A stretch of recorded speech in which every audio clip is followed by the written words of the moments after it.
Nature of carbon halogen bond. ये बताइए कि कार्बन और हैलोजन के बीच का बॉन्ड कैसा होता है? आप कहेंगे कोवेलेंट, क्योंकि आप पढ़ क्या रहे हैं, एल्किल हैलाइड ना। एल्किल हैलाइड का मतलब H H H, और एक H हटा के क्या लगा देना है, X। अब बताइए इस कार्बन और इस हैलोजन के बीच में कौन सा बॉन्ड है? Single bond. सिंगल बॉन्ड मतलब आयोनिक है कि कोवेलेंट है? कोवेलेंट। इसका मतलब जब आपसे कोई पूछे कि कार्बन और हैलोजन के बीच में जो बॉन्ड है उसका नेचर क्या है, तो आपको क्या बताना होता है कि आयोनिक बॉन्ड है कि कोवेलेंट बॉन्ड है। तो आपको क्या बोलना होता है, ये कौन सा बॉन्ड है, कोवेलेंट बॉन्ड। अगर आप क्लास 11 पढ़े हैं तो कोवेलेंट बॉन्ड को क्लासिफाई किया गया है कितने टाइप में? 2 टाइप में। कौन कौन सा? जोर से बोलिए। Covalent can be classified into 2 category on the basis of their polarity। कोई बताए दीदी? Polar and non polar. Polar and, इसका मतलब ये है पोलर और नॉन पोलर। इसका क्या मतलब है? इसका मतलब ये है कि अगर हमने ले लिया Cl सिंगल बॉन्ड Cl, तो बताइए कोवेलेंट बॉन्ड है कि नहीं है? है? लेकिन Cl और Cl में से लेफ्ट या राइट किस Cl की इलेक्ट्रोनेगेटिविटी ज्यादा है, लेफ्ट वाले की कि राइट वाले की? दोनों की सेम। इसका मतलब मैं अगर मेरे साथी रस्सा कसी का खेल खेल रहा हूं तो कौन रस्सी खींच पाएगा? कोई नहीं, क्योंकि मैं मेरे साथ ही खेल रहा हूं, उसका भी पावर सेम ही है जितना मेरा है। हमको लग रहा है दोनों बीच में अटक जाएगा। अगर क्लोरीन क्लोरीन के बीच में जो शेयर्ड पेयर ऑफ इलेक्ट्रॉन है, वो पूछे कि कौन सा क्लोरीन खींचा है, लेफ्ट वाला कि राइट वाला, आपने कहा कि दोनों में से कोई नहीं खींच पाएगा, क्योंकि दोनों, अगर एक इलेक्ट्रॉन इसका है एक इलेक्ट्रॉन इसका है, तो दोनों का जो इलेक्ट्रॉन होगा वो ठीक क्या होगा, बीच में होगा, किसी तरफ वो पोलराइज्ड नहीं होगा। क्या किसी पे प्लस या किसी पे माइनस आएगा? बिल्कुल नहीं आएगा, क्योंकि प्लस माइनस का मतलब क्या होता है, प्लस का मतलब लैग कर जाए, माइनस का मतलब एक्सेस हो जाए। तो आप कहेंगे कि Cl2 में जो सिंगल बॉन्ड है वो नॉन पोलर कोवेलेंट बॉन्ड का एग्जांपल है। किसका एग्जांपल है? नॉन पोलर का। क्यों भैया नॉन पोलर है? क्यों? क्योंकि Cl में पोल डेवलप हुआ ही नहीं। बात समझ में आ रही है? ऐसे ही Br2 में नॉन पोलर, ऐसे ही H2 में नॉन पोलर। अगर सेम इलेक्ट्रोनेगेटिविटी का दो सेम इलेक्ट्रोनेगेटिविटी वाले एटम आपस में कंबाइन हो, जाहिर सी बात है वो दोनों सेम होगा तभी इलेक्ट्रोनेगेटिविटी सेम होगा, बाकी सबका तो अलग अलग होता है। लेकिन अगर आप क्या ले लें, HCl ले लें, बताइए HCl में भी कोवेलेंट बॉन्ड है कि नहीं है? बिल्कुल है। H और Cl के बीच में एक सिंगल बॉन्ड है, लेकिन क्या Cl की इलेक्ट्रोनेगेटिविटी हाइड्रोजन के इलेक्ट्रोनेगेटिविटी के बराबर है? कि क्लोरीन की इलेक्ट्रोनेगेटिविटी थोड़ी ज्यादा होती है, ज्यादा होती है। तो आप बताइए फिर वही बात, भाई 50,000 रुपए मैं, 50,000 मेरा कोई स्टूडेंट, दोनों लोग मिला के एक बाइक खरीदें, सवाल यह है बाइक किसके घर खड़ी रहेगी? मेरे यहाँ, क्योंकि फिलहाल यहाँ मैं डोमिनेटिंग हूँ। बच्चा बेचारा कहेगा मास्टर साहब मैं क्या ही कहें इनसे, मतलब समझ रहे हैं, इक्वली कंट्रीब्यूट करने के बाद भी बाइक किसके यहाँ खड़ी है, जो मोर डोमिनेटिंग है। तो एक एक इलेक्ट्रॉन की शेयरिंग हुई है, कोवेलेंट बॉन्ड तो है Cl में, लेकिन फिर भी आप देखेंगे कि Cl और H में जो शेयर्ड पेयर ऑफ इलेक्ट्रॉन है वो ज्यादा शिफ्ट हो गया है किसकी तरफ, क्लोरीन की तरफ। इसीलिए क्लोरीन पे पार्शियल पॉजिटिव और पार्शियल नेगेटिव होता है। ये क्लास 11 का कॉन्सेप्ट है, पोलैरिटी ऑफ कोवेलेंट बॉन्ड। कुछ याद आया? ये एकदम 11 में पढ़ाए हैं आप कि अगर कंप्लीट ट्रांसफर ऑफ इलेक्ट्रॉन है तो उसको आयोनिक बॉन्ड कहते हैं, by mutual sharing of electron है तो उसको कोवेलेंट बॉन्ड कहते हैं। Covalent bond on the basis of their multiplicity can be classified into 3 category। अगर एक इलेक्ट्रॉन की शेयरिंग है तो सिंगल बॉन्ड, 2 की डबल, 3 की ट्रिपल। फिर कोई पूछे कोवेलेंट बॉन्ड नेचर के बेस पे, पोलैरिटी के बेस पे क्लासिफाई करेंगे तो 2 टाइप का, एक नॉन पोलर और एक पोलर। नॉन पोलर का मतलब अगर सेम ही एटम के बीच में कोई कोवेलेंट बॉन्ड बना है तो वो बाय नेचर नॉन पोलर होगा, किसी पे प्लस किसी पे माइनस, डाइपोल आएगा ही नहीं। इसीलिए वो नॉन पोलर है। लेकिन अलग अलग इलेक्ट्रोनेगेटिविटी है, जैसे HCl, जैसे HBr, जैसे CCl, जैसे बेटा CCl। अब बताओ, अब समझ में आया? वहां से आपको क्लियर हो जाएगा। HCl आपका पोलर है, वाटर आपका पोलर मॉलिक्यूल है, Cl2 नॉन पोलर है, H2 नॉन पोलर है, Br2 नॉन पोलर है। ऐसे करके बहुत सारे मॉलिक्यूल पोलर नॉन पोलर में क्लासिफाई कर लेंगे। ठीक है, अब बताइए CX में ज्यादा इलेक्ट्रोनेगेटिव कौन होगा? X, क्योंकि X क्या हो सकता है? Fluorine, chlorine, bromine, iodine, halogen की इलेक्ट्रोनेगेटिविटी कार्बन की इलेक्ट्रोनेगेटिविटी से थोड़ी ज्यादा होती है। तो आप बताइए इस पे पार्शियल नेगेटिव, इस पे पार्शियल पॉजिटिव है कि नहीं है? इसका मतलब आप जो बोलने वाले हैं उसमें पोलार यानी पोलर ऐड कर लीजिएगा। आपसे आप कोई पूछे कि कैसा नेचर है कार्बन और हैलोजन का, तो आप कहेंगे कार्बन और हैलोजन के बीच का बॉन्ड पोलर कोवेलेंट बॉन्ड होता है। बस समझ आई? पोलर कोवेलेंट बॉन्ड होता है, क्योंकि शेयरिंग है इसलिए कोवेलेंट बॉन्ड है, और दोनों के बीच में प्लस माइनस है इसीलिए क्या है? ये पोलर। इतना समझ में आया? सवाल पूछा जाता है कि अगर NaCl एक पोलर कंपाउंड है या आयोनिक कंपाउंड है, ठीक है, HCl मान लो एक पोलर कंपाउंड है, ठीक है, HCl पोलर है, सबको पता है। HCl अगर लिक्विड में घोल दिया जाए तो क्या बनता है? Hydrochloric acid. HCl को क्या बोलते हैं? Hydrochloric acid. मेरा सवाल है कि HCl जो है वो वाटर में सॉल्युबल है कि इनसॉल्युबल है? सॉल्युबल कि इनसॉल्युबल? मानते हैं? अब मेरा क्वेश्चन है कि एल्किल हैलाइड पोलर है कि नहीं है? बात समझ आई? Alkyl halide by nature polar है कि नहीं है? पोलर है, ये अभी अभी हमने दिखाया। तो पोलर होने के बाद भी ये वाटर में सॉल्युबल होगा कि इनसॉल्युबल होगा? क्वेश्चन समझ में आ रहा है? मेरा क्वेश्चन है एल्किल हैलाइड वाटर में सॉल्युबल होता है या इनसॉल्युबल होता है? एनसीईआरटी में एक नया वर्ड बोलता है, वो है मिजिबल इमिजिबल। क्या बोलता है? Miscible immiscible. ठीक है, इस बात को समझने के लिए एक क्वेश्चन पे आते हैं। खोलिए एनसीईआरटी एक्सरसाइज और एक क्वेश्चन आप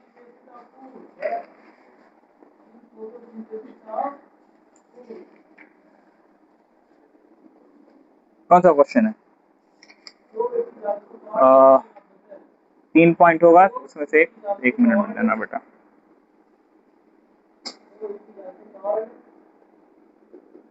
सिक्स 6.12 का सेकेंड क्वेश्चन मिला भाई सबको? क्या है क्वेश्चन?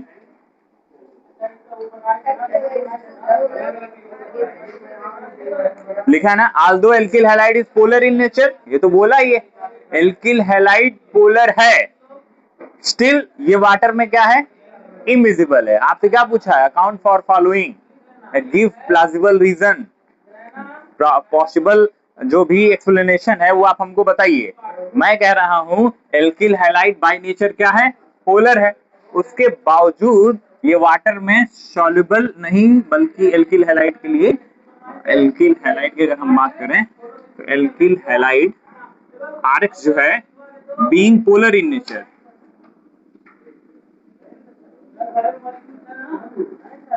यानी पोलर तो है नेचर में, लेकिन ये वाटर में क्या है? इमिजिबल। ठीक, वाटर में सॉल्युबल नहीं है, इनसॉल्युबल है। क्यों भैया, ऐसा क्यों? तो आपको class 11th states of matter नहीं बेटा, केमिकल इक्विलिब्रियम में 2 इंथैल्पी पढ़ाई गई है, याद है? एक को कहते हैं हाइड्रेशन इंथैल्पी और दूसरे को क्या बोलते हैं बेटा? Lattice enthalpy. आप बताइए, अगर कोई कंपाउंड वाटर में सॉल्युबल नहीं है, इसका मतलब क्या है? इसका मतलब उसकी लैटिस इंथैल्पी ज्यादा है, किसके कंपैरिजन में? उसके हाइड्रेशन इंथैल्पी से। ठीक है, तो जो क्वेश्चन लिखा हुआ एक्सरसाइज का, उसका आंसर ये है कि एल्किल हैलाइड भाई being polar in nature, polar तो है, पोलर कोवेलेंट बॉन्ड है, लेकिन उसकी कौन सी इंथैल्पी? लैटिस इंथैल्पी डोमिनेट करती है किसके ऊपर? उसके हाइड्रेशन इंथैल्पी के ऊपर। इसी वजह से पोलर होने के बावजूद alkyl halide is insoluble in water और इमिजिबल इन वाटर। याद रहेगा ये कौन कौन सी इंथैल्पी होती है भाई?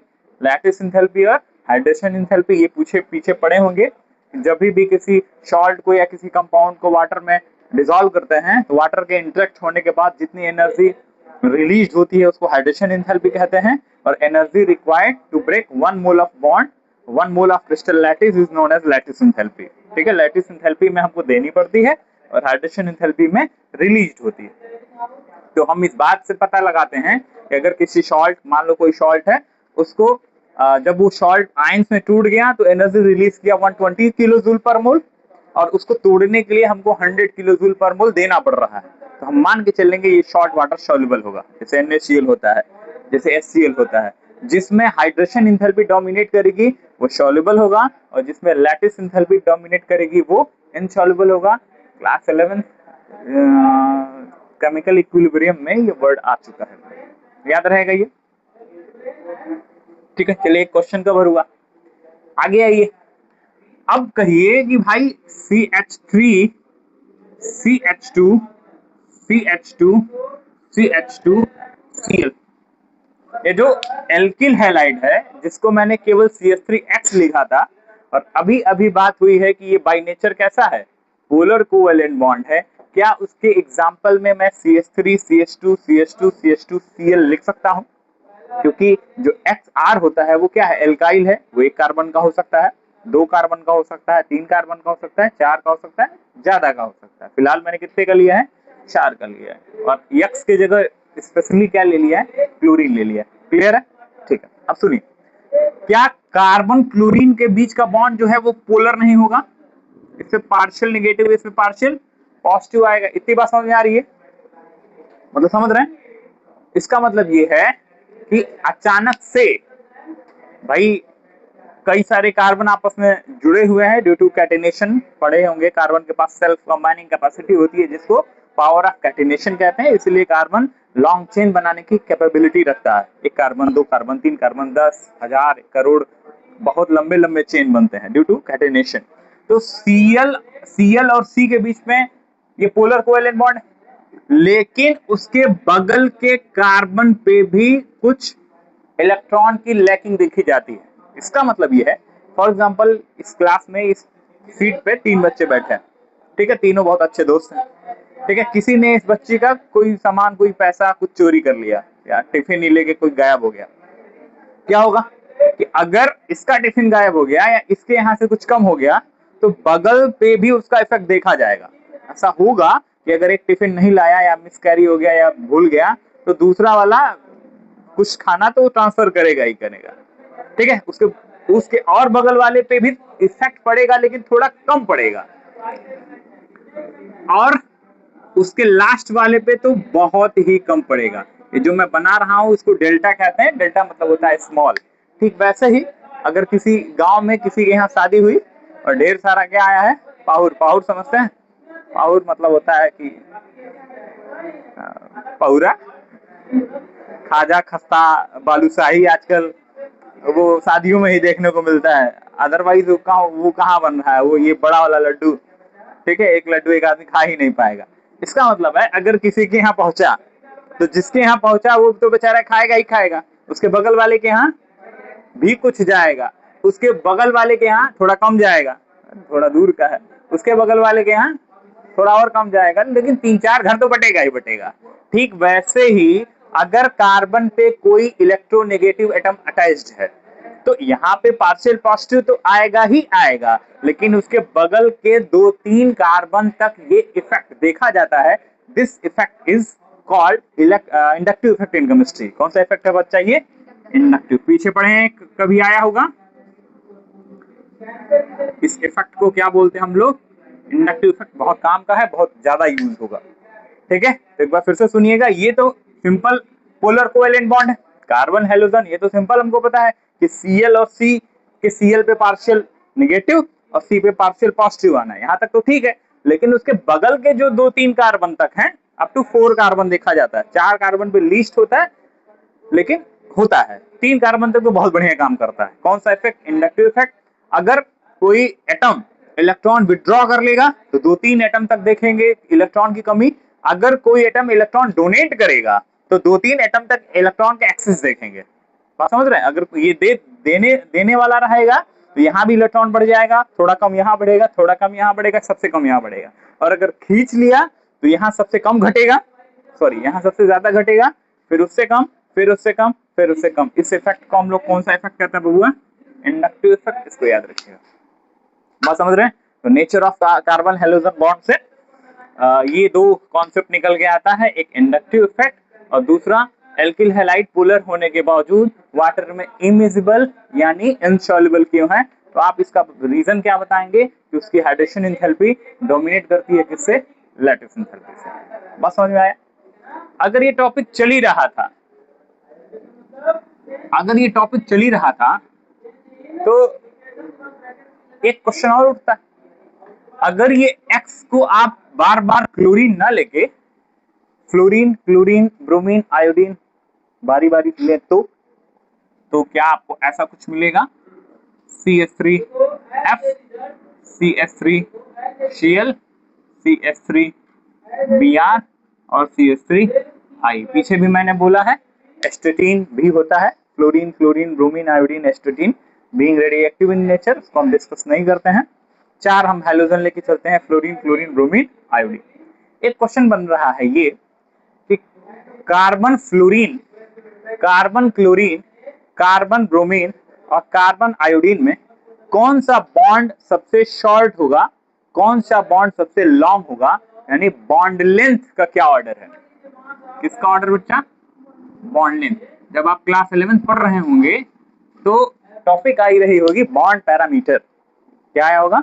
Bond parameter. अगर केमिस्ट्री में बॉन्ड बनते हैं तो उस बॉन्ड के रिगार्ड में 3-4 चीजें हमको जरूरी होती है, जैसे उसका बॉन्ड एंगल क्या है, उसका बॉन्ड लेंथ क्या है, उसकी बॉन्ड इंथैल्पी क्या है और उसका बॉन्ड मल्टीप्लिसिटी क्या है। इसका मतलब सिंगल है, डबल है कि ट्रिपल है, ऐसे कई सारे पॉइंट होते हैं। तो आप बताइए बॉन्ड लेंथ के हिसाब से सबसे ज्यादा बॉन्ड लेंथ किसका होगा? आयोडीन का। क्यों भैया? क्योंकि देखो कार्बन तो सबका सेम है भाई, मान लो ये 4 कार्बन है, ठीक है, और फ्लोरीन बाई नेचर छोटा है, क्लोरीन थोड़ा सा बड़ा है, ब्रोमीन थोड़ा सा बड़ा है, आयोडीन जो है वो बहुत बड़ा है।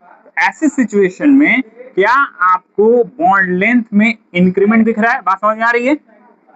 जैसे जैसे देखो भाई एक एटम कार्बन का तो सेम है, लेकिन फ्लोरीन, क्लोरीन, ब्रोमीन, आयोडीन में लगातार साइज क्या हो रहा है एटम का? बढ़ रहा है। तो भाई अगर एक बढ़ रहा है तो इसका जो सेंटर है वो थोड़ा सा राइट साइड में शिफ्ट होगा और उनके बीच का बॉन्ड लेंथ क्या होगा? इंक्रीज करेगा। अगर एक क्वेश्चन आता है arrange the following compound on the basis of their bond length, तो आप बताएंगे कि CH3I का बॉन्ड लेंथ सबसे ज्यादा और CH3F का बॉन्ड लेंथ सबसे कम होता है। क्लियर? अब बॉन्ड लेंथ की यूनिट किसमें होती है? बॉन्ड लेंथ की यूनिट मीटर तो नहीं ही होगा, तो क्या होगा? Kilometre, centimetre. Bond length centimetre में होगा। नैनोमीटर से भी छोटा? नैनोमीटर छोटा नहीं होता है, पिकोमीटर है। टेबल बना हुआ एनसीईआरटी का भाई मेरे, एक्सरसाइज खोलिए, वापस आइए, पेज पलटिए। दीदी दीदी यही है हम। यूनिट देखिए, बॉन्ड लेंथ के ऊपर लिखा होगा बाबू, बॉन्ड लेंथ लिखा है, ऑब्लिक में पीएम लिखा है। पीएम माने प्राइम मिनिस्टर नहीं होता है, पिकोमीटर होता है। हाँ 10⁻⁻12 बढ़िया, ठीक है। नैनो मतलब 10⁻⁹, एंगस्ट्रॉम मतलब 10⁻10, फर्मी मतलब 10⁻15। सबसे छोटा वही है दीदी, और भी है लेकिन हाँ फिलहाल सबसे ज्यादा हम लोग वही इस्तेमाल करते हैं। बात समझे? डेटा दिखा भाई सबको? CH3F का बॉन्ड लेंथ कितना लिखा हुआ बेटा?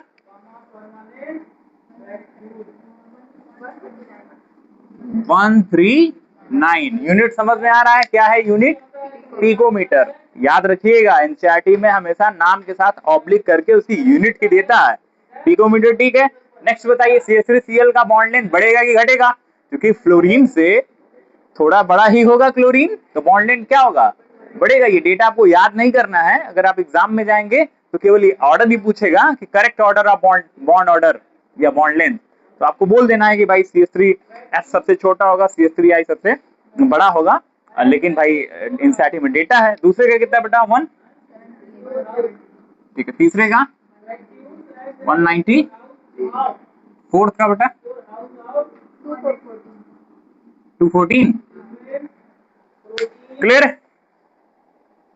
इतना ठीक है बाबा, अभिनंदन। अब बताइए CH3F का बॉन्ड सबसे छोटा है। एक टॉपिक होती है, एक पैरामीटर था बॉन्ड इंथैल्पी, सुने हैं? क्या होता है bond enthalpy? Energy required to break 1 mole of bond is known as bond enthalpy. Usually इसकी यूनिट होती है केजे पर मोल, किलो जूल पर मोल। तो अब एक टॉपिक निकल गई बॉन्ड इंथैल्पी। अब पूछिए ये क्या है?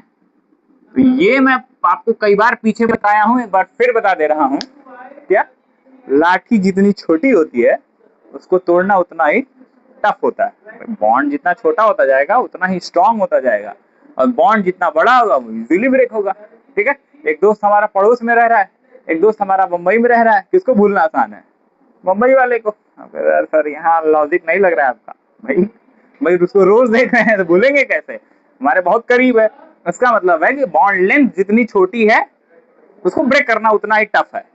क्लियर? तो आप बताइए अगर CH3F का बॉन्ड लेंथ सबसे छोटा है तो क्या CH3F का बॉन्ड इंथैल्पी सबसे ज्यादा होगा कि नहीं होगा? होगा। डेटा जस्टिफाई कर रहा है। कितना डेटा दिया हुआ बेटा, फटाफट बोलिए।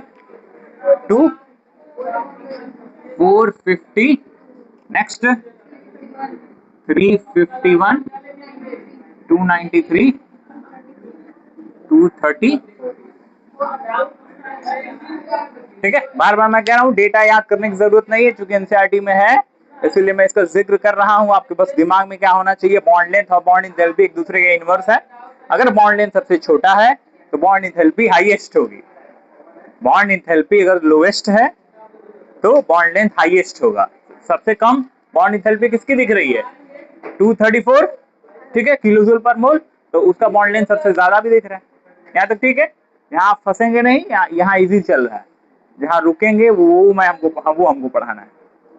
ठीक है? यानी बॉन्ड पैरामीटर में चल रहा है, मतलब nature of carbon hydrogen bond के अंदर ही हेडिंग चल रही है। Nature of carbon hydrogen bond में मैंने क्या बोला? कार्बन हाइड्रोजन के बीच का जो बॉन्ड है वो पोलर कोवेलेंट है। उसके बाद एक क्वेश्चन बना मिसिबिलिटी पे, सॉल्युबिलिटी पे, कि कार्बन हाइड्रोजन बॉन्ड पोलर होने के बावजूद वाटर में जो है इनसॉल्युबल होता है due to its high hydration enthalpy as compare to its lattice enthalpy. उल्टा हो गया यार, due to its high lattice enthalpy as compare to its hydration enthalpy. उसके बाद से जो क्वेश्चन बना वो ये कि अगर हम डिफरेंट डिफरेंट हाइड्रोजन लें तो उसके बॉन्ड लेंथ का ऑर्डर क्या होगा? तो आप कहेंगे भाई एल्किल फ्लोराइड का bond order, sorry bond length जो है वो लीस्ट होगा, एल्किल आयोडाइड का बॉन्ड लेंथ सबसे हाईएस्ट होगा। बॉन्ड इंथैल्पी बॉन्ड लेंथ का इनवर्स होता है, जिसका बॉन्ड सबसे शॉर्ट होगा उसकी बॉन्ड इंथैल्पी सबसे हाई होगी। वो डेटा से जस्टिफाई हो रहा है। यहां तक सब ठीक है? परेशान करता है डीएम, कौन? Dipole moment. ध्यान सुनिएगा, नाम सुने होंगे।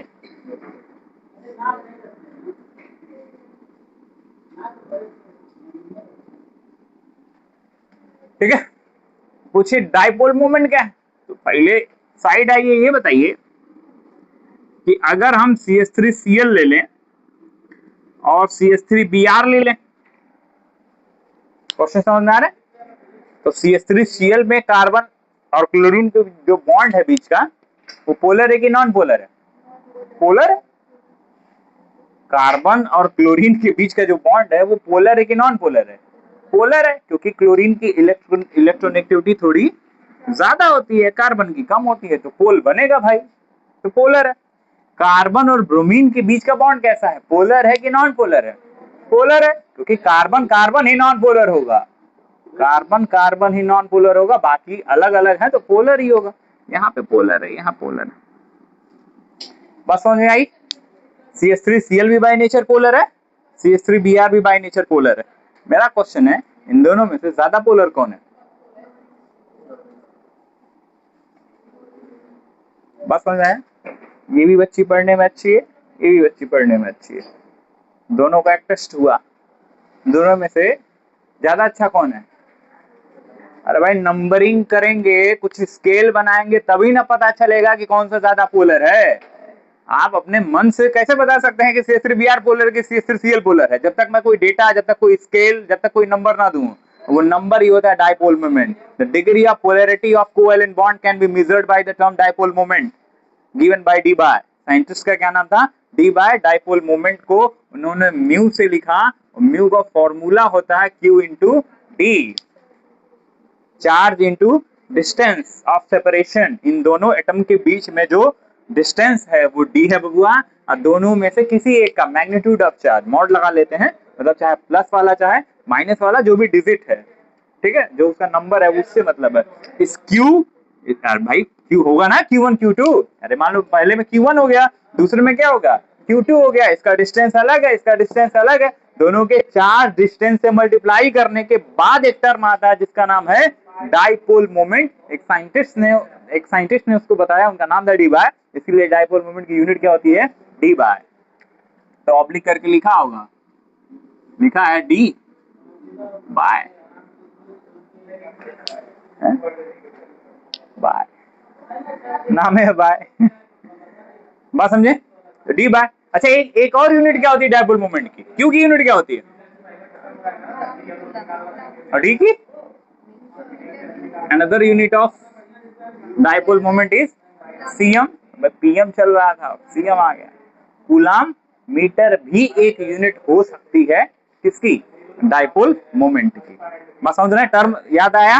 क्लास 11 में था ये कि अगर कई सारे मॉलिक्यूल्स पोलर हैं तो उसमें अगर कंपैरिजन करना है कि कौन सा ज्यादा पोलर है तो हमको डाइपोल मोमेंट सबका निकालना पड़ेगा, ठीक है। उसमें भी आपको पढ़ाया गया होगा कि अगर सिमेट्रिकल स्ट्रक्चर है तो उसका नेट डाइपोल मोमेंट 0 हो जाएगा। जैसे BeCl2 है, एक Cl इधर है, एक Cl इधर है, CO2 है।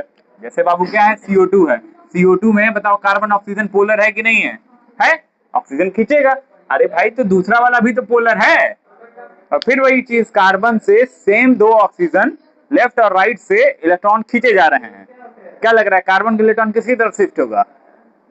कहीं नहीं शिफ्ट होगा, क्योंकि नेट डाइपोल मोमेंट 0 हो जाएगा। अब जितना पावर लेफ्ट लग रहा है उतना ही पावर राइट लग रहा है, कैंसिल हो जाएगा ना। तो carbon dioxide, carbon oxygen bond is polar in nature, carbon oxygen bond is polar in nature in carbon dioxide, but net dipole moment of CO2 is 0, क्योंकि डाइपोल मोमेंट एक vector quantity है। Dipole moment एक vector quantity है और ये vector दोनों का cut जाएगा, इक्वल एंड अपोजिट है, पढ़ेंगे ना फिजिक्स में वेक्टर, ये इक्वल एंड अपोजिट है, कट जाएगा, ठीक है। ऐसे ही पीछे BCl3 ले लो बेटा, B है, Cl है, Cl है, Cl है, क्या लग रहा है डाइपोल मोमेंट कितना होगा? 0 है, क्योंकि इन दोनों का रिजल्टेंट जो आएगा भाई, बात समझ रहे हैं, उन दोनों का रिजल्टेंट जो आएगा वो जो Cl है उसके रिजल्टेंट के जस्ट इक्वल एंड अपोजिट आएगा। तो समझ रहे हैं, ये दोनों मिलके जो फोर्स लगाएंगे, ये वाला फोर्स इसको एक दूसरे से कैंसिल कर लेगा। Law of parallelogram, triangle method, जो भी वेक्टर सॉल्व करने का पढ़े हैं सर, सब लगा लीजिए, आएगा वही जो मैं बता रहा हूँ। क्यों? क्योंकि जितने सिमेट्रिकल स्ट्रक्चर्स होते हैं उसका नेट डाइपोल मोमेंट हमेशा 0 ही होता है। लीनियर है तो 0 है, ट्राइगोनल प्लेनर है तो 0 है, टेट्राहेड्रल है तो 0 है, ट्राइगोनल बाइपिरामिडल है तो 0 है, ऑक्टाहेड्रल है तो 0 है। जितने भी सिमेट्रिकल स्ट्रक्चर बनते हैं सबका नेट डाइपोल मोमेंट 0 होता है, बशर्ते एटम भी सेम हो। ऐसा ना हो कि एटम अलग अलग हो तो डाइपोल मोमेंट चेंज हो जाएगा। बात समझ आया? डाइपोल मोमेंट टर्म समझ में आया भाई? कोवेलेंट बॉन्ड या नॉर्मल बॉन्ड की पोलैरिटी को मेजर करने के लिए एक टर्म है डाइपोल मोमेंट, म्यू से लिखते हैं, फॉर्मूला उसका Q इंटू डी है, यूनिट उसकी डी बाय या कूलाम मीटर, ठीक है। क्वेश्चन पे आते हैं। हमारा सवाल चल रहा है, हमारा कॉन्सेप्ट चल रहा है कि इस CH3Cl, sorry CH3F, CH3Cl, CH3Br और CH3I में डाइपोल मोमेंट किसका ज्यादा है? तो भाई आप कहेंगे कि डाइपोल मोमेंट में कौन कौन से फैक्टर हैं? 2, कौन कौन सा? Q और D, है ना, है ना जी। अरे dipole moment mu equal to Q into D, ठीक है। कृतिका सुन रहे हो बच्ची? डोमिनेटिंग कौन है? ज्यादा डोमिनेटिंग माना जाता है Q को। किसको माना जाता है? Q को, यानी चार्ज को। तो आप बताइए सबसे पावरफुल, भाई अगर Q इंटू डी आ रहा है तो सबसे ज्यादा चार्ज किसमें आएगा? मान लो यहाँ पे 10 कूलम आ रहा है, यहाँ 7 आ रहा है, यहाँ 3 आ रहा है, यहाँ 0.5 कूलम आ रहा है, सबका चार्ज अलग अलग होना होगा। तो सबसे पावरफुल, सबसे most electronegative element of periodic table क्या है? फ्लोरीन है। तो सबसे ज्यादा चार्ज Q1 पहले में आएगा। बात समझ रहे हैं? तो अगर हम केवल चार्ज पे फोकस करें तो सबसे ज्यादा डाइपोल मोमेंट किसका हाई होना चाहिए? CH3F का। ठीक है, पूरे कंपाउंड में C और F के बीच का डाइपोल मोमेंट सबसे ज्यादा आना चाहिए। उसके बाद क्या आना चाहिए? CH3Cl का, उसके बाद CH3Br का, और सबसे कम CH3I का। ये रूल होना चाहिए, ठीक है, लेकिन ये रूल नहीं है। क्यों? क्योंकि Q के साथ एक और फैक्टर मायने रखता है, उसका नाम है डिस्टेंस। और ये आप क्लास 11 में पढ़े होंगे कि फ्लोरीन जो है वो सेकेंड पीरियड मेंबर है। कौन से पीरियड का मेंबर है? Second period. सेकेंड पीरियड के मेंबर की कुछ दिक्कत होती है, पूछे क्या? सेकेंड पीरियड का मतलब यह है कि न्यूक्लियस के बाद फर्स्ट पीरियड और सेकेंड पीरियड। फर्स्ट पीरियड में केवल कितने इलेक्ट्रॉन है? 2। और थर्ड पीरियड में कितने? 8, 2 8 8। क्लियर? तो सेकेंड पीरियड में टोटल 8 मेंबर है, लिथियम, बेरिलियम करके नियॉन तक। तो क्या सेकेंड पीरियड को स्क्रीनिंग इफेक्ट ज्यादा फील होगा? स्क्रीनिंग इफेक्ट सुने हैं? स्क्रीनिंग इफेक्ट क्या होता है कि भाई जो फर्स्ट सीट है तो फर्स्ट सीट का मतलब जो फर्स्ट जो है सेल है उसके इलेक्ट्रॉन जब न्यूक्लियस से इंटरेक्ट होते हैं तो क्या बीच में कोई परेशानी है? कोई है ही नहीं, डायरेक्ट मिलते हैं। लेकिन जो सेकेंड पीरियड के इलेक्ट्रॉन न्यूक्लियस से अट्रैक्ट होते हैं तो क्या ये एज अ शील्ड, शील्ड समझते हैं? शील्ड मतलब होता है ढाल या स्क्रीन, पर्दा। तो क्या वो बीच में दिक्कत करेंगे? अब जो थर्ड पीरियड के इलेक्ट्रॉन अगर न्यूक्लियस से अट्रैक्ट होंगे तो क्या जो पहले से 10 इलेक्ट्रॉन है वो इसको अट्रैक्ट होने देंगे? मतलब समझ रहे हैं? यानी जैसे जैसे सेल बढ़ता जाता है वैसे वैसे केमिस्ट्री में एक इफेक्ट बढ़ता जाता है जिसका नाम है स्क्रीनिंग इफेक्ट या shielding effect. Class 11 periodic table में आपने सुना होगा। 2 होता है बेटा, एक होता है जेड इफेक्ट और एक होता है शील्डिंग इफेक्ट। क्लियर? तो उस हिसाब से सेकेंड पीरियड में केवल कितने इलेक्ट्रॉन है? 2। तो क्या 2 इलेक्ट्रॉन की प्रॉपर शील्डिंग होगी? नहीं होगी। भाई 10 रहता, 8 रहता, 6 रहता या ज्यादा रहता तो शील्डिंग होती। लेकिन सेकेंड पीरियड में जो आया हो, जैसे ऐसे समझो एक कॉलेज खुला, ठीक है, एक मेडिकल कॉलेज है। मेडिकल कॉलेज, इंजीनियरिंग कॉलेज में रैगिंग बहुत ज्यादा होती है। क्लियर? अभी क्या हुआ कि ताजा ताजा स्कूल खुला, कॉलेज खुला, और उसके फर्स्ट बैच में पहला जो साल चला है उसमें केवल 2 ही बच्चे थे। कितने बच्चे थे? 2। और जो सेकेंड बैच आया है उसमें कितने बच्चे थे? 8। तो आपको क्या लग रहा है कि 8 बच्चों की रैगिंग जो है ये फर्स्ट ईयर के 2 बच्चे या जो सीनियर जो 2 हैं वो ले पाएंगे? उठा जाएंगे। ठीक, लेकिन जो थर्ड बैच आएगा जिसमें 8 बच्चे आएंगे उसको ये 10 मिल के बहुत परेशान करने वाले हैं भाई। बात समझ में आ रही है? इसका मतलब जैसे जैसे शेल बढ़ेगा वैसे वैसे पहले से जो प्रेजेंट इलेक्ट्रॉन है, इनर कोर के इलेक्ट्रॉन है, वो न्यूक्लियस से उसको मिलने नहीं देते हैं। इसी इफेक्ट को हम लोग स्क्रीनिंग इफेक्ट या शील्डिंग इफेक्ट कहते हैं। लेकिन सेकंड में ये काम नहीं करता है। सेकंड में क्यों नहीं काम करता है? कि सेकंड के पहले जो फर्स्ट सेल है उसमें इलेक्ट्रॉन केवल कितने थे? 2 है। इसी वजह से केमिस्ट्री में कई सारी चीजें देखी गई है। जैसे आपने नाम सुना होगा डायगोनल रिलेशनशिप, सुने हैं? उसका रीजन यही है क्योंकि सेकंड पीरियड का साइज एक्सेप्शनली स्मॉल होता है। आपने ये भी सुना होगा कि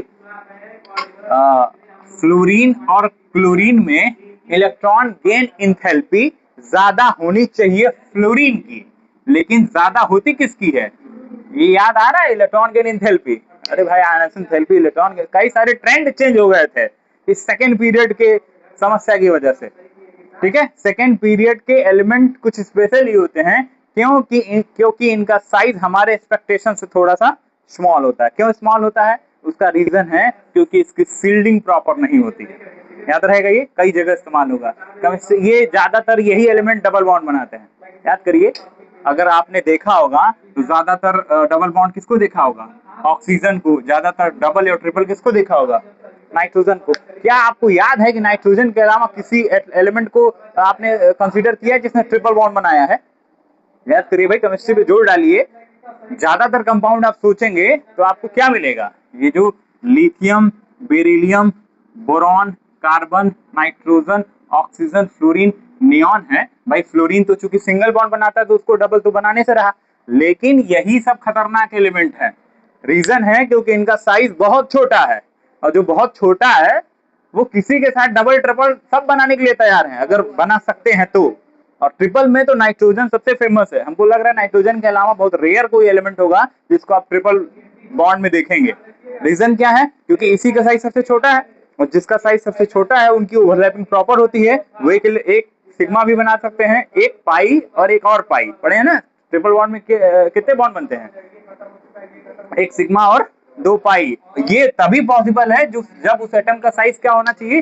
स्मॉल होना चाहिए। और ये क्राइटेरिया केवल यही फुलफिल करते हैं। ठीक है, आपने ये भी पढ़ा होगा कि कोवेलेंट नेचर। ठीक है, सोडियम क्लोराइड आयोनिक है, उसके नीचे के जितने कंपाउंड है सोडियम के बाद से मान लीजिए पोटेशियम क्लोराइड, सीजियम क्लोराइड, ये सब आयोनिक है, रुबिडियम क्लोराइड। लेकिन लिथियम क्लोराइड बाय नेचर कैसा है? कोवेलेंट है। बेरिलियम क्लोराइड का बाय नेचर कैसा है? कोवेलेंट है। बोरान का भी नेचर कैसा है? क्यों कोवेलेंट है? क्योंकि ये कौन से पीरियड के मेंबर हैं? सेकेंड पीरियड के। सेकेंड पीरियड के मेंबर का साइज क्या है? छोटा। अब छोटा है तो भाई किसी को कैसे डोनेट कर देगा? भाई समझ रहे हैं? भाई मैं बहुत अमीर आदमी रहता और मेरे जेब में 10 रुपए पड़ा रहता तो मैं उस 10 रुपए को दे देता। मेरे पास यही 10 रुपए है। बात समझ रहे हैं? भाई खानदान मेरा अमीर ही है लेकिन है मेरे, मैं गरीब हूँ। मतलब समझ रहे हैं? मतलब है ये एल्कली मेटल। अब ये मत सोचिएगा कि मतलब लिथियम क्लोराइड, अरे sir lithium lithium sodium potassium rubidium caesium francium, खानदान देखिए एल्कली मेटल, बहुत बढ़िया मेटल होगा। अरे भाई उसके वैलेंस सेल में तीन ही, उसका एटॉमिक नंबर 3 ही है, उसके वैलेंस सेल में एक ही इलेक्ट्रॉन है। आपको लगेगा कि सोडियम की तरह झट से वो इलेक्ट्रॉन दे देगा, पोटेशियम की तरह दे देगा, रुबिडियम की तरफ दे देगा, सीजियम की तरह दे देगा, लेकिन उसके अंदर देखिए अगर वो दे देगा तो बचेगा क्या उसके पास? देखो इलेक्ट्रॉन, उसका खुद का काम नहीं चल रहा है। इसका मतलब है उसका न्यूक्लियस उस इलेक्ट्रॉन को भी पकड़े हुआ है। वो इजीली देता नहीं बल्कि इलेक्ट्रॉन की शेयरिंग करता है। यहाँ पे सारा कॉन्सेप्ट वो फ्लॉप हो जाएगा कि वैलेंस सेल में एक इलेक्ट्रॉन है, फटाक से बाहर निकाल के +1 लगा दीजिए। बात समझ रहे हैं? BeCl2 में Be जो है वो आयोनिक ना बना के कोवेलेंट बॉन्ड बनाता है। इन सब का रीजन आप जब देखेंगे, जब डीप केमिस्ट्री में जाएंगे तो कहीं ना कहीं उसके पीछे यही लॉजिक मिलेगा। ये सारे जो एबनॉर्मल बिहेवियर शो करते हैं उसके पीछे का रीजन है कि ये कौन से पीरियड में आते हैं?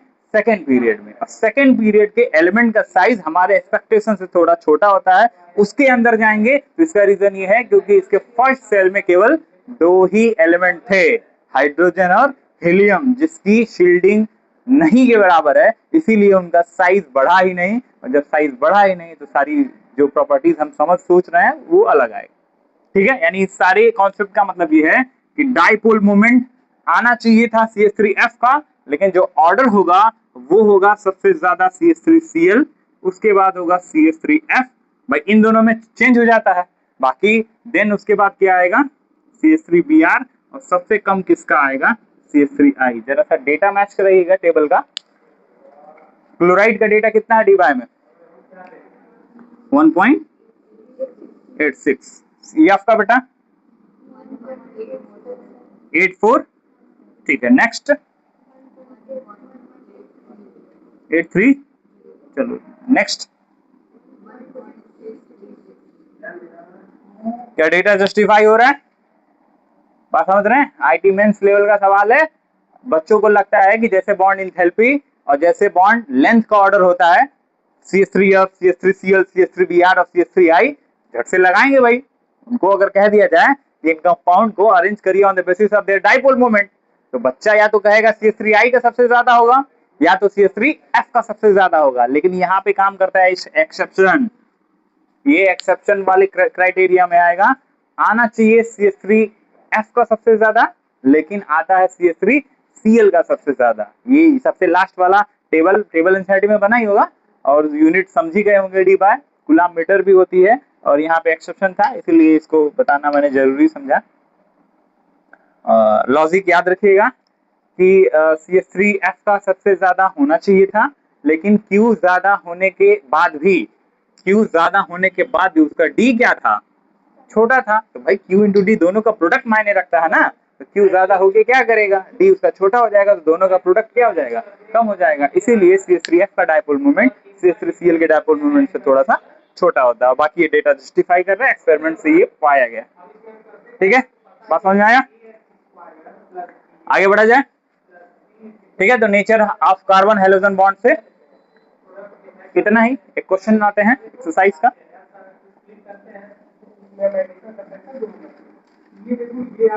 और ये सेकेंड पीरियड के मेंबर के बारे में याद रखिएगा भाई, ये बहुत परेशान करता है।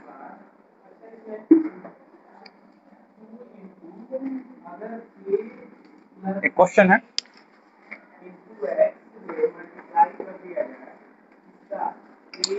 Six point one two, question number 1, exercise 6.12, question number 1। क्या है क्वेश्चन?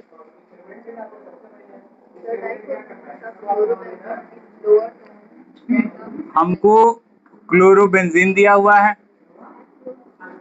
और साइक्लोहेक्सिल क्लोराइड दिया गया। क्वेश्चन है, देखो बेटा डाइपोल मोमेंट का सवाल है। रिसेंट में अभी 2 मिनट पहले हम लोग डाइपोल मोमेंट डिस्कस कर रहे थे, तो जाहिर सी बात है ये सवाल इसी डोमेन, इसी रेंज में आएगा, यही का है। ठीक है, क्वेश्चन क्या है? Dipole moment of chlorobenzene is less than that of cyclohexyl chloride. बात समझ रहे हैं?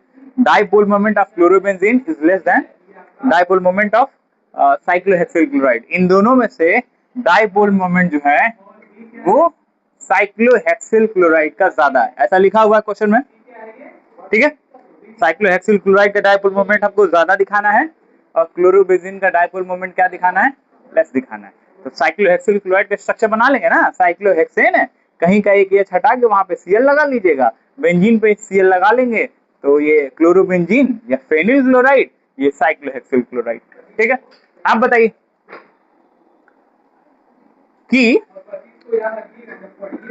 इस कार्बन का हाइब्रिडेशन कितना है? sp3 कि 2 भाई, sp3। क्या उस कार्बन ने डबल बॉन्ड बनाया? अगर डबल बॉन्ड नहीं बनाया तो सारे बॉन्ड, कार्बन के कितने बॉन्ड होते हैं? एक यस और 3 sp3। और बेंजीन का हर कार्बन sp2 हाइब्रिडाइज्ड है। याद आया? ठीक है, अब बताइए ज्यादा इलेक्ट्रोनेगेटिव कार्बन कौन है? आपने पढ़ा है ना, S character is directly proportional to electronegativity. इसमें एस कैरेक्टर है 25%, 25। अरे बेटा यस p3 है ना, तो 4 हिस्से लगेंगे, यस को मिलेगा 25% और इसमें लगे मिलेगा 33.33%। यानी साइक्लोहेक्सिल क्लोराइड के कार्बन का एस कैरेक्टर ज्यादा है या क्लोरोबेंजीन के कार्बन का? क्लोरोबेंजीन के कार्बन का। और अगर इसका एस कैरेक्टर ज्यादा है, यानी अगर उसकी इलेक्ट्रोनेगेटिविटी ज्यादा है, तो क्लोरीन के साथ स्ट्रॉन्ग बॉन्ड बनाएगा। अरे भाई दो इलेक्ट्रोनेगेटिव एटम आपस में वीक बॉन्ड बनाएंगे, स्ट्रॉन्ग बॉन्ड बनाएंगे। स्ट्रॉन्ग बॉन्ड बनाएंगे तो वो पास आएंगे कि दूर जाएंगे? पास आएंगे। इसका मतलब mu is equal to Q into D से किसका डी छोटा है, किसका बॉन्ड लेंथ छोटा है? तो जिसका बॉन्ड लेंथ छोटा है उसका डाइपोल मोमेंट स्मॉल है। यही क्वेश्चन है ना कि dipole moment of chlorobenzene is less than that of dipole moment of cyclohexyl chloride. भाई क्लोरोबेंजीन का डाइपोल मोमेंट कम है, तो आप कहेंगे इन केस ऑफ क्लोरोबेंजीन, जो क्लोरोबेंजीन है उसके कार्बन का हाइब्रिडाइजेशन sp2 है। s जो कैरेक्टर है वो कितना है भाई? 33.33%। और s कैरेक्टर स्ट्रॉन्ग इलेक्ट्रोनेगेटिविटी को शो करता है। इसी वजह से C और Cl के बीच में कैसा बॉन्ड बनेगा? स्ट्रॉन्ग। और वो बॉन्ड लेंथ क्या हो जाएगी? लेस या लोअर बॉन्ड लेंथ। तो बॉन्ड लेंथ छोटा हो जाएगा तो डी छोटा हो जाएगा, तो जाहिर सी बात है mu is equal to Q into D में अगर डी मायने रखेगा, डी छोटा हो जाएगा, तो डाइपोल मोमेंट भी क्या हो जाएगा? छोटा हो जाएगा। तो इसका मतलब इसका जो डाइपोल मोमेंट है लेस डाइपोल मोमेंट।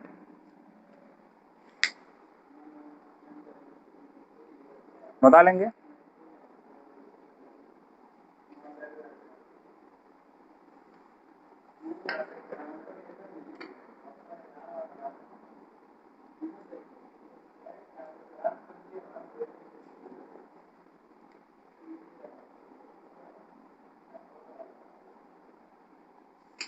अच्छा, कुछ लोग ये भी कहते हैं कि बेंजीन रेजोनेंस शो करता है, और जब रेजोनेंस शो करता है तो इस कार्बन क्लोरीन के बीच पार्शियल डबल बॉन्ड कैरेक्टर है। तो पार्शियल डबल बॉन्ड कैरेक्टर है तो सिंगल बॉन्ड बड़ा है कि डबल बॉन्ड? सिंगल बॉन्ड बड़ा है, डबल बॉन्ड थोड़ा सा, उस हिसाब से ये भी बॉन्ड लेंथ क्या हो जाएगी, छोटी। बॉन्ड लेंथ छोटी हो जाएगी तो डी क्या हो जाएगा, स्मॉल। डी स्मॉल होगा तो डायपोल मोमेंट भी क्या हो जाएगा, स्मॉल हो जाएगा। मतलब कैसे भी समझा लेंगे, ये हो जाएगा, बता लेंगे भाई।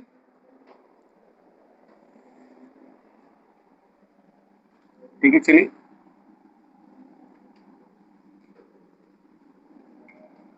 एक और क्वेश्चन है एनसीईआरटी का ही, डायपोल मोमेंट का एक क्वेश्चन है। एक बच्ची पूछी थी किसी दिन हमसे।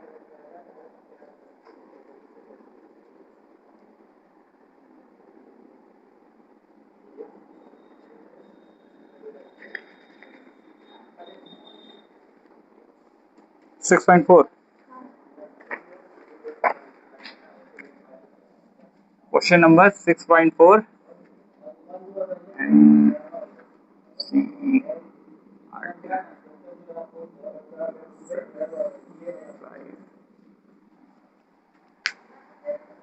देखा जाए क्या क्वेश्चन है। कौन कौन से कंपाउंड है बेटा? सी CH2Cl2 CHCl3 CCl। क्या बताना है भाई हमको? बात समझ आ रहा है? मान लेते हैं एग्जाम में आ गया, एनसीईआरटी का क्वेश्चन है तो जाहिर सी बात है इंपॉर्टेंट तो होगा ही होगा। आपको तीन कंपाउंड दे दिया गया है, पहला है डाइक्लोरोमेथेन, दूसरा है ट्राइक्लोरोमेथेन, और तीसरा है टेट्राक्लोरोमेथेन। अगर विषय आती है तो बता लेंगे। इसमें से सबसे हाईएस्ट डाइपोल मोमेंट किसका है, यही क्वेश्चन है। या तो हाईएस्ट पूछेगा या तो लीस्ट पूछेगा। अब बहुत टफ करेगा तो ऑर्डर पूछ देगा, अरेंज करिए इनको किस बेस पे, डाइपोल मोमेंट के बेस पे। क्लियर है? कोई डेटा वगैरह नहीं दिया है, हमको ऐसा ही दिया हुआ है। ठीक है, इसको इरेज करें।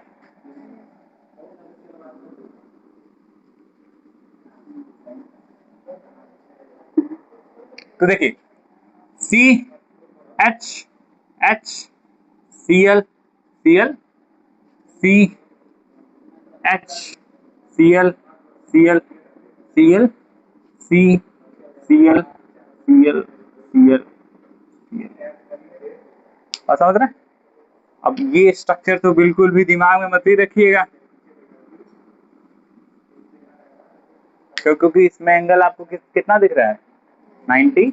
और वास्तव में टेट्राहेड्रल एंगल जो है मेथेन का 90 तो नहीं होता है, कितना होता है 109.5, 109 डिग्री 28 मिनट पढ़े है ना मेथेन का। यही रियल स्ट्रक्चर है बेटा। ठीक है, तो आप बताइए, 3-4 पेन दीजिए हमको, सुनिएगा ध्यान से मेरी बात। दिस इज कार्बन टेट्राक्लोराइड, मान रहे भाई? ऐसे करेंगे तभी भी वही बनेगा, ऐसे करेंगे तभी भी वही बनेगा। ये टेट्राहेड्रल स्ट्रक्चर है, मान के चलिए 3 बेस पे है और एक ऊपर। चारों का चारों बेटा क्लोरीन है, बीच में carbon. Chlorine chlorine chlorine chlorine. किसी दो वेक्टर को सॉल्व करो, ये Cl है ये Cl, इसका रिजल्टेंट कहाँ आएगा, यहाँ आएगा कि नहीं आएगा?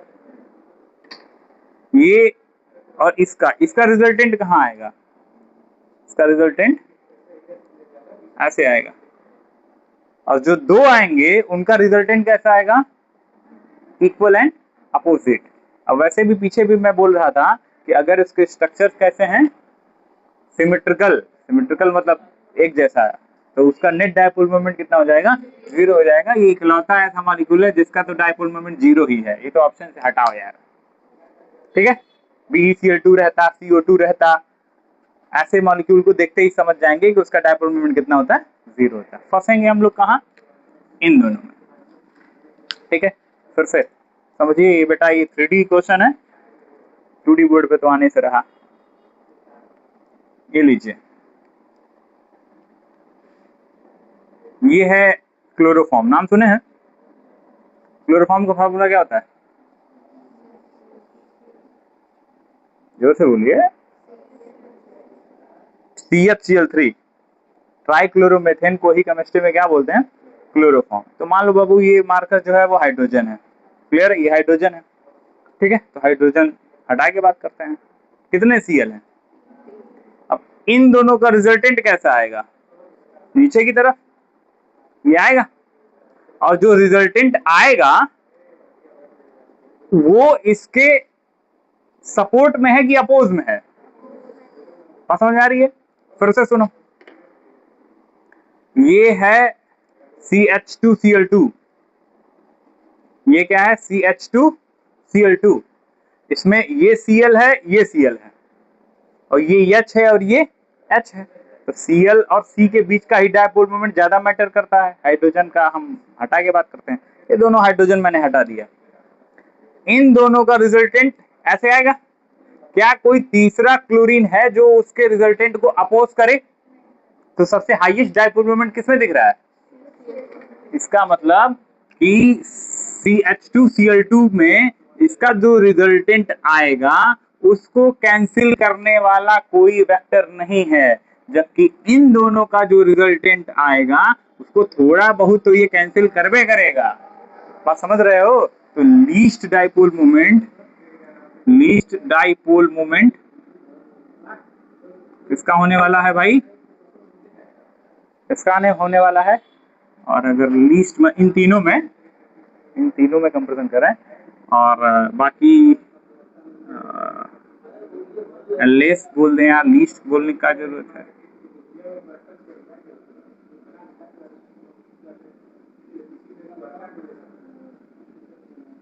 ठीक है। तो जरूरी नहीं कि आप हमेशा इसको याद करें कि भाई किसका सबसे ज्यादा है या किसका सबसे कम है। अगर कभी कभी अरेंज करने के लिए आ जाएगा तो सबसे जीरो ये लिस्ट होता, लिस्ट के हिसाब से देखें तो जीरो ये होता, यानी ऑर्डर क्या हो जाएगा इसका, CCl4 का डाइपोल मोमेंट सबसे कम हो जाएगा, CHCl3 का उससे कम, और CCl2H2 का उससे ज्यादा। ये ऑर्डर है किसका बच्चा, डाइपोल मोमेंट, याद रहेगा ये, क्यों अभिनंदन बाबू, डाइपोल मोमेंट की यूनिट क्या होती है, डाइपोल मोमेंट का ऑर्डर क्या होता है, CH3F CH3Cl CH3Br CH3I में।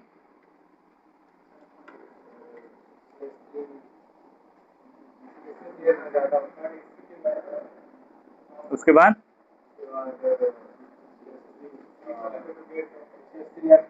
फिर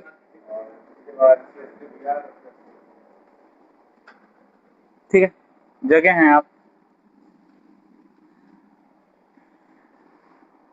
ठीक, बात समझ आई। इसका मतलब डाइपोल मोमेंट से एक क्वेश्चन ऐसा बना, साइक्लोहेक्सिल क्लोराइड क्लोरोबेंजीन का डाइपोल मोमेंट का क्वेश्चन देखे ही देखे हम लोग। एल्किल हैलाइड वाटर में जो है इमिजिबल है पोलर होने के बावजूद, बार बार कह रहा है, उसका रीजन बताएंगे कि उसकी हाइड्रेशन इंथैल्पी कम होती है, लैटिस इंथैल्पी ज्यादा होती है, इसी वजह से पोलर होने के बावजूद, प्लस माइनस होने के बाद भी वो वाटर में सॉल्युबल नहीं है, इमिजिबल है। इमिजिबल मतलब वो इनसॉल्युबल है, ठीक है। बढ़ा जाए, बढ़ा इसको, बढ़ा रही है,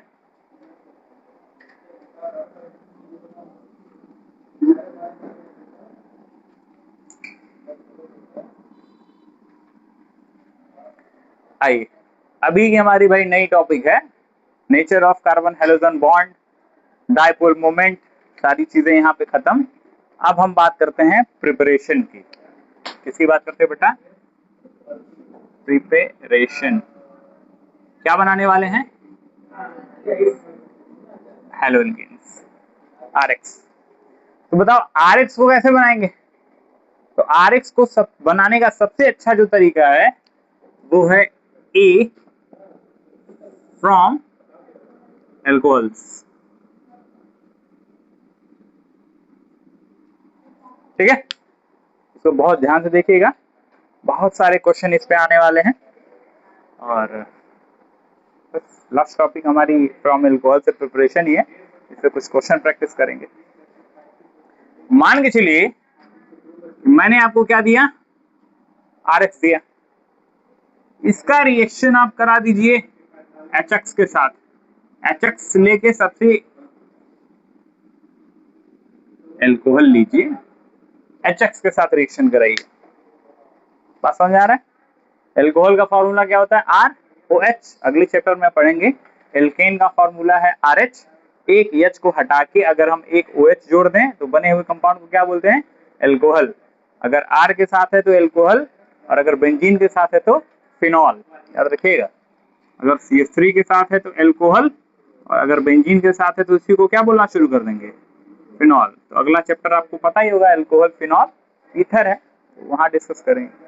तो ये एल्कोहल है, HX के साथ रिएक्शन करा दें तो बताइए HX का क्या लेने वाले हैं? H। एल्कोहल का क्या लेने वाले हैं? क्या बनेगा बच्चा? H2O, और साथ में क्या बन जाएगा? RX। RX। तो कहिए क्या एल्किल हैलाइड बनाना इतना ही आसान है?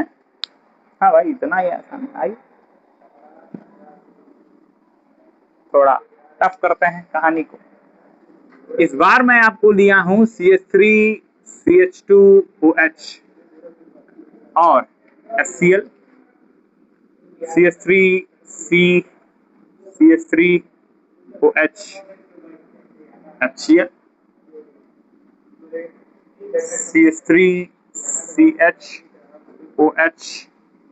CH3 CH3।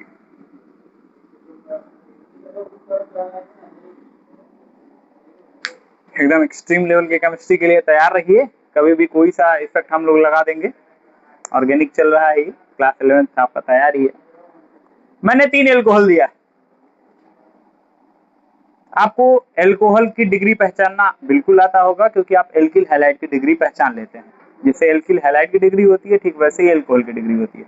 जहां पे OH जुड़ा है उस कार्बन को कंसिडरेशन में रखिए। तो आप बता दीजिए पहले वाले एल्कोहल की डिग्री क्या है? प्राइमरी, दूसरे वाले की, और तीसरे वाले की। ठीक है, यानी मैं आपसे ये पूछना चाह रहा हूं कि प्राइमरी एल्कोहल का HCl के साथ रिएक्शन कराएंगे, सेकेंडरी एल्कोहल का HCl के साथ रिएक्शन कराएंगे, टर्सरी एल्कोहल का HCl के साथ रिएक्शन कराएंगे, कौन सा रिएक्शन इजीली हो जाएगा? कौन सा रिएक्शन सबसे फास्ट होगा और क्यों? बताओ बेटा तान्या, सबसे फास्ट कौन रिएक्शन करेगा? क्यों?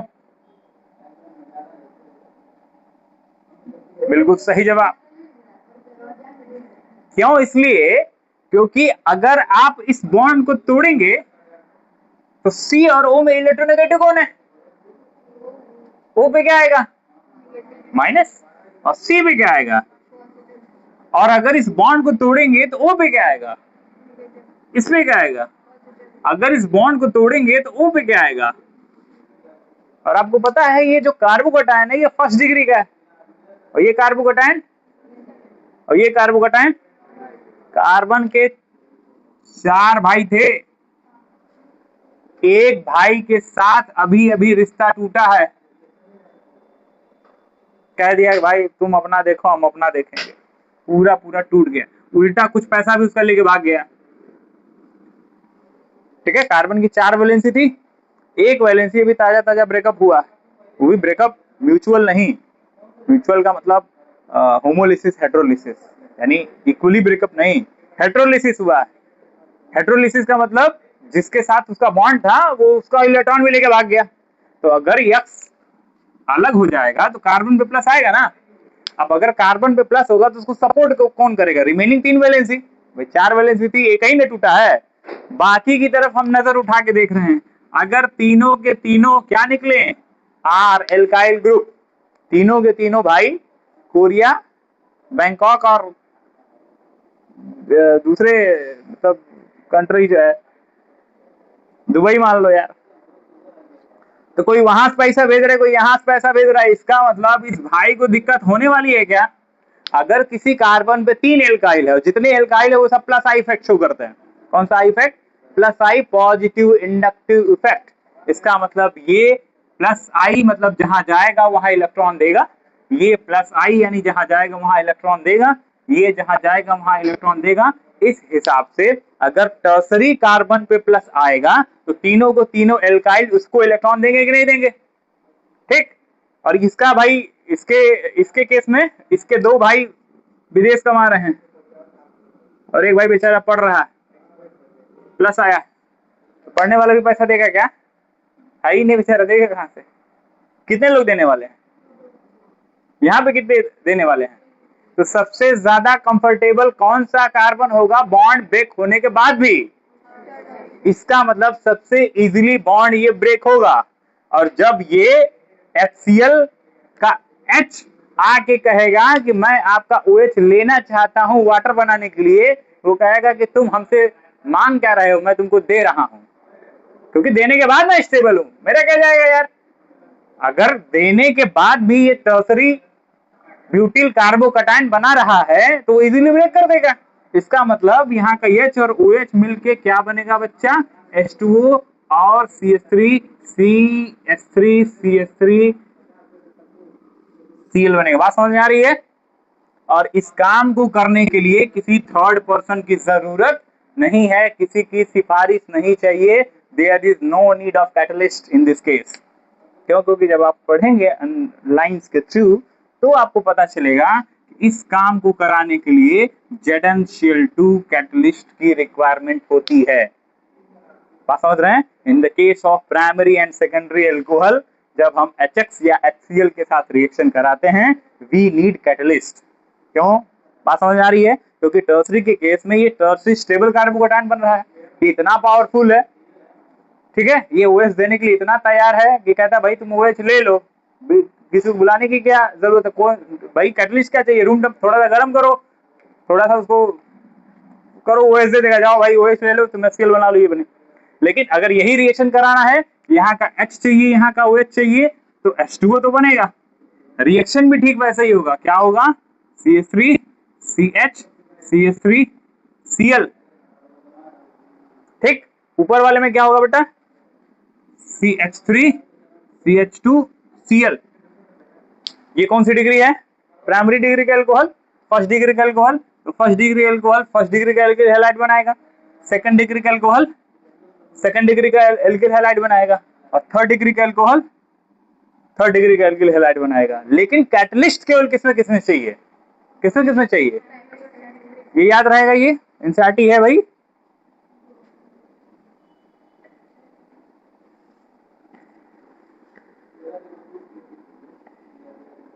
देखिएगा, एक लाइन में पढ़ रहा हूं, the reaction of primary and secondary alcohols with HCl require the presence of a catalyst ZnCl2। याद रहेगा, ये अंडरलाइन कर लीजिए, ये बहुत पूछा जाता है। और पूछा जाता है काम ZnCl2 का काम क्या था भाई, तो लोग पहले तो ये याद ही नहीं रहता है ZnCl2 है। दूसरा ये है कि अगर याद भी हो गया तो उनको क्लियर नहीं है कि ZnCl2 काम क्या आता है। तो ZnCl2 by nature Lewis acid है, ठीक है। ZnCl2 क्या है बेटा, बाय नेचर लेविस एसिड है, जो कि यहाँ पे कैटलिस्ट का काम कर रहा है। कैटलिस्ट का काम क्यों कर रहा है, जाहिर सी बात है, अगर किसी काम को होने में थोड़ी सी दिक्कत है तो उसको सपोर्ट करने वाला कैटलिस्ट चाहिए। क्योंकि टर्सरी के केस में हमको कोई दिक्कत था ही नहीं due to formation of third degree stable carbocation, इसीलिए no need of catalyst. Room temperature पे RT लिखा होगा, रूम टेम्परेचर पे जो है फटाफट रिएक्शन हो रहा है, बहुत इच्छा रहेगी थोड़ा गर्म कर देंगे, खुद ही रिएक्शन हो जाएगा। बट अगर सेकेंडरी और प्राइमरी एल्कोहल है तो हमको ZnCl2 जैसे कैटलिस्ट की जरूरत है, जो कार्बन ऑक्सीजन बॉन्ड को क्लीव करने में हेल्प करता है। कोई पूछे ZnCl2 का क्या क्या काम है, तो कह देना कार्बन और ऑक्सीजन के बीच का जो बॉन्ड है उसको तोड़ने में, उसको क्लीव करने में हेल्प करता है। यही काम है किसका, ZnCl2 का। बात समझ आ रही है, ठीक है। अब यहीं से एक क्वेश्चन,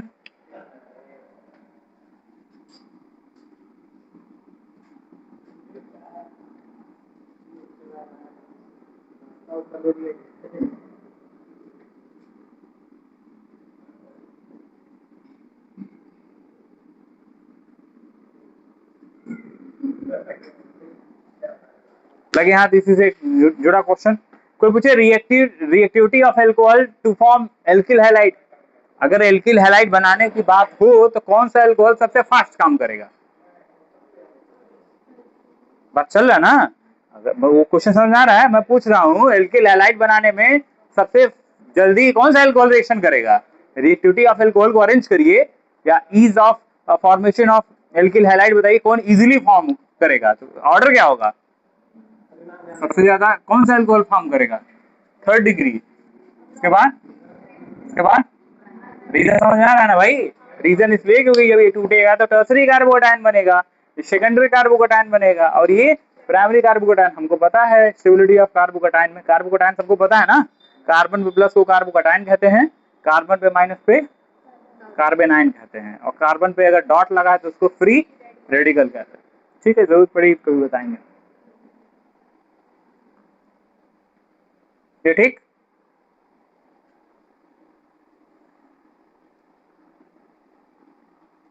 अच्छा, इतना पढ़ेंगे तो आपके बुक का पहला रिएक्शन अभी हुआ।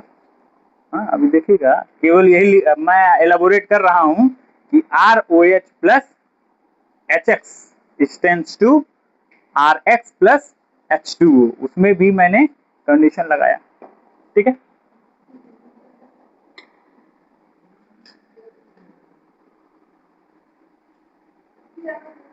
देखा जाए एक और सवाल। जब बात चली रही है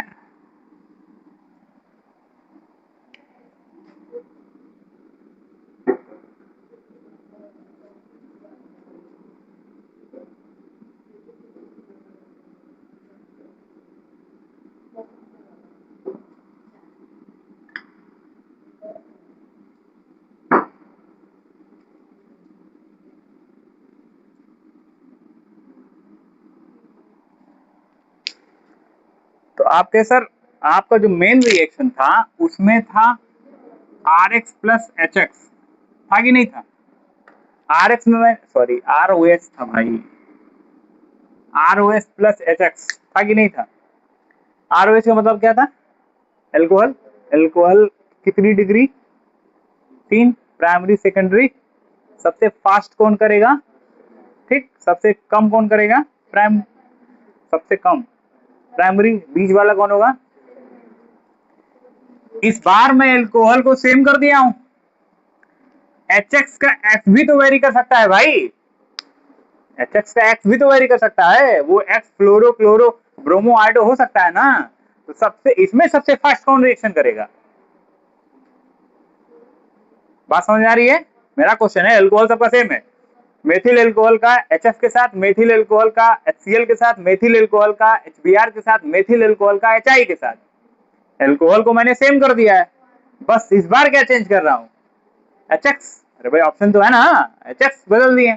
अब इसमें बताइए कौन सबसे फास्ट शो करेगा, और क्यों? और क्यों कौन सबसे फास्ट शो करेगा? आंसर है HI। पूछो क्यों?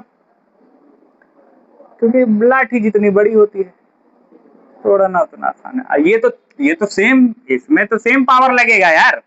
अगर मैं इसको ऐसे लिख दूं कि HF है, HCl है, HBr है, HI है, हम सर पहले ही लिख देते सर, हम बता देते सर सबसे फास्ट कौन होगा? नीचे वाला, क्योंकि इसमें तो सेम एनर्जी, लेकिन ये इजीली ब्रेक होगा ना,